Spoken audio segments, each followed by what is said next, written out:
Hi, my name is Jason Leahy. I'm the Executive Director of the Illinois Principals Association. Thank you for tuning in for this IPA talk. Excited today to have with me Sara Kash. Sara is the 2021 Assistant Principal of the Year for the state of Illinois. But during the midst of all of that, Sara, you had a bit of a job change. So when we recognized you coming up on close to a year or so ago now, early in this calendar year, you were assistant principal there at Liberty School in Orland Park, but you are now the principal at Edgewood Elementary, which is in Wood Ridge. So lots of congratulations all the way around. You had a pretty eventful 2021. Yes, it was definitely a year full of a lot of joy and a lot of successes and a lot of celebration with families and colleagues to just, celebrate the career milestones throughout the year. Yeah, that's pretty awesome. So, Sara, we'll definitely want to get into a little bit about your story and your journey with school leadership. But, I always kind of am remiss not to ask the question as we still are kind of grinding through, not kind of, but are grinding through the pandemic right now. How are you doing? How your team doing? School, all of that. How's it going for you? Thanks for checking in on that. I think, we just take every day as a fresh day. I'm very lucky to have just the warm, welcoming, staff, team of teachers that we have here and students that love coming to our building every day. So we just take it one day at a time and do the best we can every day. Yeah. Well, I appreciate that sentiment because there's no better way to go at it, right? Than Yes. that, especially trying to worry about things too far ahead. So tell us just a little bit about yourself, Sara, your background, family. I got the opportunity during our annual conference back in October to meet your husband, and that was wonderful as he was there while you were being recognized as our AP of the year. You also did a really nice job with an IPA, with an Ignite session at the end of the conference. That was terrific, which people can, by the way, watch on our YouTube channel. We put those recordings up. So just tell us a little bit about who you are and your story. Sure. Thank you so much. So I am a daughter of two retired teachers. So I've grown up always loving the art of teaching and, having the best models in my household, the most passionate educators. My dad is a retired junior high teacher. He taught, 6th, 7th, and 8th grade gifted, and my mom is a retired teacher of the deaf. So between those two worlds, I just saw so much passion and dedication and creativity that my parents poured into their students, into their schools, that it was always just in my heart. Did I want to be a teacher? I was really into numbers, so I did start off going to college to be an accountant. But my sophomore year on the quad at University of Illinois, I just thought, what's going to bring me joy and happiness? And that's, being a teacher. So then I just transferred to the School of Education and never looked back, just following in the footsteps of my awesome parents and just pursuing, my goal of, just adding joy to students' lives and learning and growing from our students, just that give and take of a teacher and a student. Our students are some of our greatest teachers. Mm-hmm. So I'm guessing this wouldn't have been an opportunity with your mom being a teacher of deaf students, but with your dad, did you happen to have him as a teacher? I never had my dad as a teacher, Okay. But my 5th grade teacher was my dad's former student. So that was kind of a fun small world situation. Right. Yes, that was really cool. And, with my mom being a teacher of the deaf, learning sign language from her was amazing and something that she's taught, all of her grandchildren. So my boys sign as well to assist in communication. That's terrific. What a life skill for them. That's outstanding. So tell us about your family. Sure. So I am the proud mom of the two sweetest little boys in the world. My boys are 6 and 8, Colton and Bo. And my husband, I married my forever sweetheart. We've been together for 11 years, married for 11 years, together for 20. And we just love our family. Something that makes us really special is that my 8-year-old son Colton has Down syndrome. So we are part of this rockin' family world, as we call it, because he rocks an extra chromosome. So we are really involved in the Down syndrome community, and advocating and serving all students is a passion in our family and in my life, in our life's work as well as an educator. Yeah. So how do you think that changes you or impacts you? Now, this might be just really an obvious question to be asking when you said that, but what does that help you when you think about what you bring to the job every day? So I think, he is my hero for sure, because Colton teaches us to just appreciate the joy in every day, and that, everyone learns and grows in their own way, in their own time. And everyone has gifts to bring to the school or to the classroom or to a community. And so I think what that teaches me is that, all kids are our kids. And so welcoming all kids that walk through our building and into our schools is just a mindset that I hope to model and embrace. And that's one of the gifts that he shared with us as his family. Yeah, yeah. Well, appreciate you being willing to offer up those things about yourself and of course your family in particular.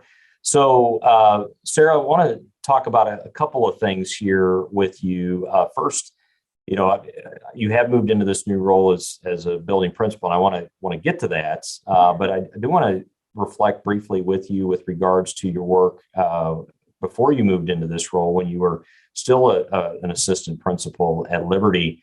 I remember you talking a little bit about this during your Ignite session. I remember, reading about this with regards to your materials and things as they were coming in. While I have nothing to do with the selection process, I do get an opportunity to see things after the fact, and was just really impressed, with the things that you've done around restorative justice work, trauma-informed work, culturally responsive things. I know one of the individuals there, your assistant superintendent, one of the assistant superintendents in the district, was really talking a lot about the work that you've done in those areas and how the kind of impact it was having on the school there. So, maybe not hitting on all three of those things, but, if you even had to just pick one, talk to us about any one of those in terms of, the critical aspect of that and, what's necessary in order to best serve our students. Wow.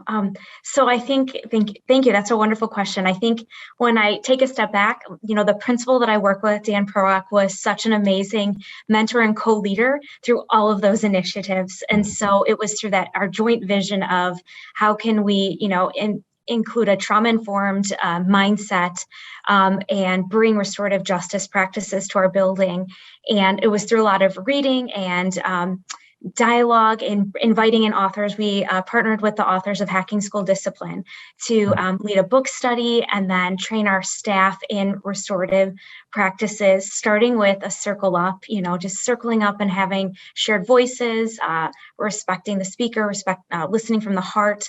And then as the leaders, just being really intentional with the schedule that we built so that everyone had time for SEL within their day, beginning of the day and end of the day, to have those circles. We really just saw a community strengthening at the classroom level, grade level, and school level.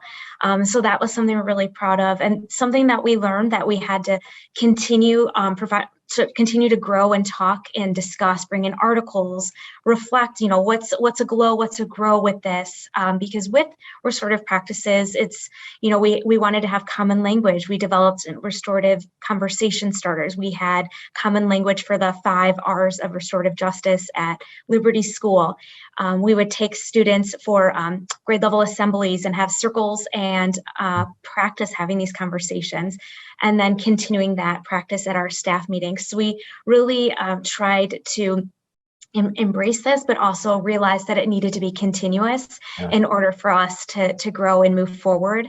And, we're really proud of where, restorative practices have taken. And the next step of that is that trauma invested mindset of, knowing that all voices matter at the table. Mutual respect is the foundation of the building. What other practices can we put into place to support our learners and also our staff? Because it's, just like we look at the whole child, we want to honor the whole teacher as well. Yeah. What I love about you just making the real brief comment about, going from an assembly, which, I've set those up years and years ago when I was a building principal. You have them, they're great kind of culture builders, climate builders, but you have it, get everybody kind of jazzed up, and then it's over. And what I like about what you were doing is being very intentional about making sure that it just wasn't a one and done experience. Mm-hmm. Yeah, that's outstanding. So let me ask you, with the experience that you had at Liberty, and you think about now as a building leader in your current school, what do you see you doing right now from those experiences, bringing into this situation, particularly as we deal with COVID and we're having a lot of conversations around, trauma and social emotional kinds of issues. And while, principals, if you look at the research and that's been done of school leaders and what they're spending more of their time on over the last 5+ years, we've started seeing SEL really coming up in the top 2 or 3 of growing issues that school leaders are dealing with. Now, I think it's number 1 as we work through the pandemic. So, what have you found yourself doing now? So I think the common thread has been with both locations is that behavior is communication, and knowing that our students have a lot of layers to that. Some of the behaviors we might be seeing, and perhaps some trauma that they're bringing, just knowing that behavior is communicating something. So how can we respond through providing regulation tools and strategies to help all kids be ready to learn? And so strategies that I've brought we've seen some good success, and there's already been incredible things already happening here. Sure. But mindfulness has been one tool that we brought in. We participated in it at our staff meetings. We have it in our schedules. We have a wellness committee that we started that's going to be sharing out actually Mindful Mondays, where they'll send out a new way to do mindfulness with the classroom. So mindfulness across the building, gratitude, just moments of gratitude, and just looking for different ways to have gratitude built in. And then just really looking at, I've had this amazing opportunity to be coached by a burn-in coach who's all about positive psychology and looking at traits of resiliency. And so then just trying to model those traits and provide opportunities for teachers to have those moments with their students as well, that it's okay to, pause and just take a moment to ourselves before we're ready to move on to the next task or to reset. When we model those, deep breaths for our students or counting to 5, they're learning those strategies from us. So those are just been some of the tools that we've learned. And also knowing that every day is a new day and just trying to, approach it with a fresh mindset and just giving everyone a clean slate, a new opportunity every day, I think has been important as well. Well, this fast in the conversation, I would have never thought that you would have had a positivity coach, and just watching how you're responding. So no, that's terrific, and it's obvious it's having a significant influence on you. I'm curious, just going back to your staff meetings. There's always a lot of talk in leadership circles about how do we make those more productive, and more than just get up, read the announcements, and get out, and it's really just a real waste of a time and what could have been put in an email. So if you're doing some mindfulness work in your faculty meetings, you obviously are trying to model that yourself for them, and maybe being instructive of how they could take that back into the classroom. So for you, what does that look like in a faculty meeting? What are you doing to model that and demonstrate that for them? So a variety of different things we've tried. We've shown I've done a script. We've partnered with we do a whole school read each month, and one of our whole school reads was on mindfulness. And so from that book, there is a strategy called HEART, and it's an acronym. And those 5 things, you kind of pause and you take ownership of the moment, and you kind of go through kind of a body scan of it. So we've done that. I have teachers lead different mindfulness activities. We've done mindful breathing, mindful walking, just taking a lap around outside, like a nature walk, and then coming back being refreshed. Today I have 2 staff members leading that mindful moment, so that we're kind of spreading this so that other people are taking it, and just really practicing how to lead that in our classrooms as well. So those are just some ways we've practiced mindfulness, and really it's a good reset after a busy school day, and our meetings are on Mondays, so just a nice reset before we continue our professional learning time together. Yeah, love that. So are you ever dealing with any, and I'll put this over, the schools where you've had leadership positions, both at Liberty and now at Edgewood. I mean, anybody just saying, I'm not so sure about the whole concept of mindfulness, and struggling with the whole thought of that, where it maybe doesn't feel as concrete to them as, the nuts and bolts of what we normally are dealing with in school. Oh, well, I'm sure there's people that have different forms of comfort with how they, like to reset throughout the day. So I Mhm. invite everyone to participate, but I would, I understand if not everyone's comfortable closing their eyes for that mindful breathing. Sure. I think there's a lot of great, research that we shared through SEL. We're in our district, we are part of the Positivity Project. And with that, there's 26 positive character traits, and there's mindfulness lessons embedded in. So I think that they're not just hearing it from me, they're hearing it from other curriculums that we use and resources that we use. And of course, I believe in meeting everybody where they're at and then, Sure. moving a step forward together. So I think if that's not their, go-to strategy, I think there's other ways that people might feel comfortable, whether that's a gratitude journal. We also do like moments of gratitude. We do circle up. So there's different opportunities for people to kind of share in that trauma-informed lens. Yeah, yeah, love that. So as you think about your transition to this point, Sarah, you're getting about halfway through the school year. So, about 90 days of a school year at this point. More than that, obviously, I'm sure you starting, plenty early in the summer. Yeah. But what do you think's been most critical for you to be able to be transitioning successfully into your current role, especially as this is your very first principalship. Yes. What have you been trying to do to make sure you're well acclimated to the job and hitting the ground running? Sure.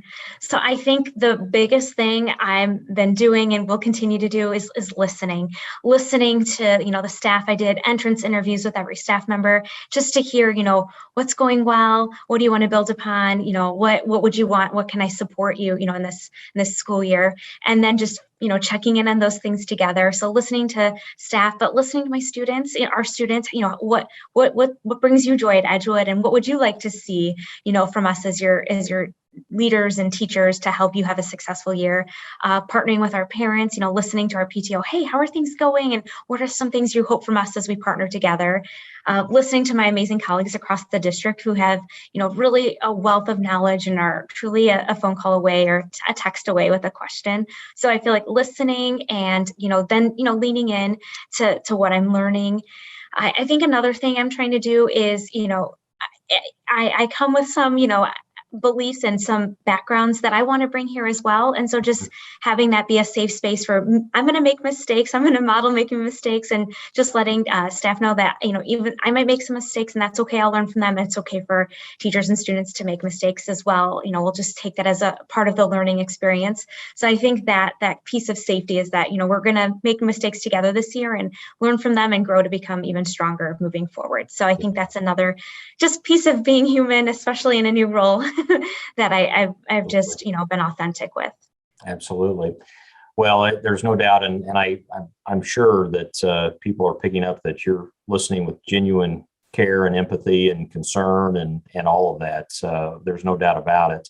Thank well, you. as we kind of wrap up here a little bit, Sarah, and by the way, that's good advice for anyone that's looking to enter in, whether it's their first or their third principalship. That those are good strategies, no doubt. But I warned you I was going to ask you this question as we kind of work to wrap things up here a bit. Besides your team of people that you work with, because that's an easy default answer, and it's one I default to often when people say, "Hey, you're doing a good job," or whatever. But I'm just curious.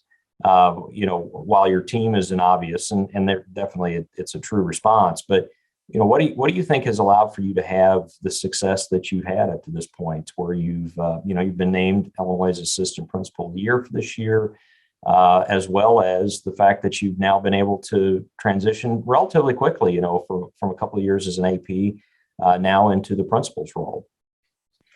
So I know you did warn me that I couldn't say my team. So I just have to say I've been so blessed to have opportunities from everyone that I've worked with. So that's been like an amazing thing. But I think when I look at something, it's that I've been able to take risks as an AP. Dan Proak, the principal, gave me opportunities to take risks, to go for it, to try something new with staff, or to pilot a program with students, to be creative with our technology. So all of those opportunities to take risks, I think, helped land me in a new opportunity. So my takeaway is that, I want our staff and our students to take those risks with their learning, to kind of push themselves forward, to know that those risks are worth it in the big picture to grow and evolve. So I love that you responded in that way. It was unexpected for me because I've heard people respond to that question in other ways. But this is the first time that I've heard it put it that way. So why do you think having a risk mindset is important? And I'm not talking about, making just irrational risks and right. No, for sure. rolling the dice on something that obviously probably shouldn't be. But why do you think that it's critical to be successful as a school leader? I think it shows visionary thinking, that there's other ways of looking at a situation. I think it shows perspective taking, that when you are, maybe thinking outside the box, you're taking into account other perspectives with a situation.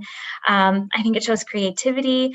And, even if that's not maybe one of my top strengths, I try to do things in creative ways to keep it fresh and, a new spin on something. And I just think it shows that, there's always a new way of looking at a situation and approaching learning. And so that's kind of what I want our staff and students to do when it comes to learning in the classroom and in the community. Yeah, I love it. Well, thanks for that. Sure appreciate it.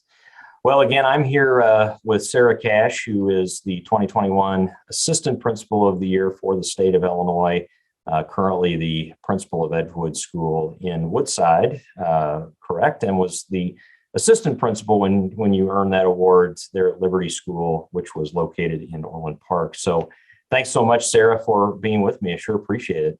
Thank you so much for having me. This was such an honor and a pleasure to talk through life at Liberty and now all the amazing things happening at Edgewood. Well, I'm sure we'll be hearing more from you. There's no doubt about it. Yeah, my name's Jason Leahy, Executive Director of the Illinois Principals Association. If there's anything that IPA can do for you, don't hesitate to give us a call, or you can check us out anytime on the web at www.ilprincipals.org. Take care.